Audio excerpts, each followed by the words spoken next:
So, para tiyakin na yung aming ginagawa na fuel subsidy ay maayos kasi mag-start tayo today.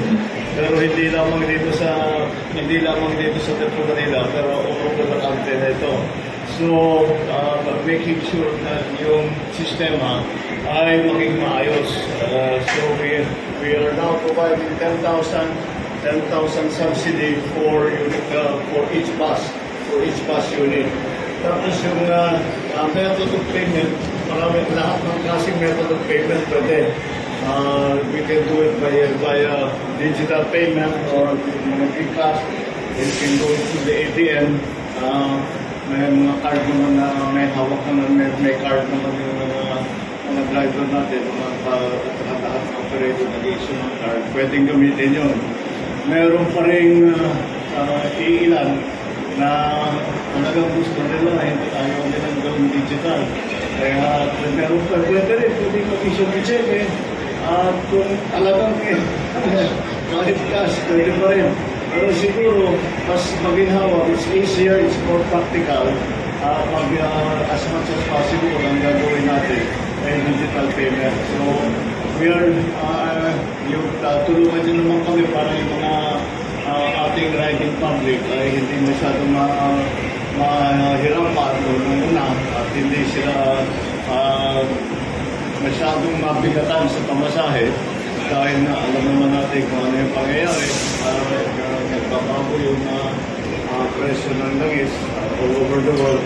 Kaya ito ang response ng pamahalaan. And of course, we are always in need of assistance and support and cooperation with the operators, with the drivers in buong sistema. So this is what we are doing here now. Seeing we are having the briefing now from the OTR, tinignan namin ang mga facilities so far, paano maayos. So let's just keep the system going. Tignan natin how it works. Kung merong maging problema o kung merong sa palagay ninyo maging mas magandang sistema or to make it easier or make it faster, make it more convenient for you, for the riding public, sabihan mo kami. And kung palagay namin ay kaya namin gawin para pagandahin pa ang sistema. Dahil ang gusto natin is very as convenient as possible, as easy as possible, as quick, yung mabilis as possible. Dahil araw-araw nagbabago, kailangan makapag-respond din kami.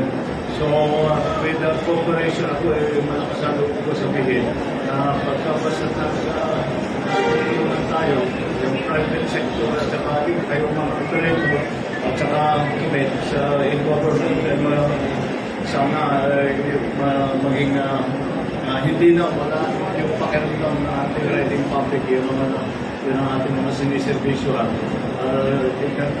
Matiyak natin na maging maayos ang kanilang pagbiyahe. Thank you all for being part of the solution at patuloy natin gagawin ito hanggat kailangan. Maraming salamat. Good morning sa inyo.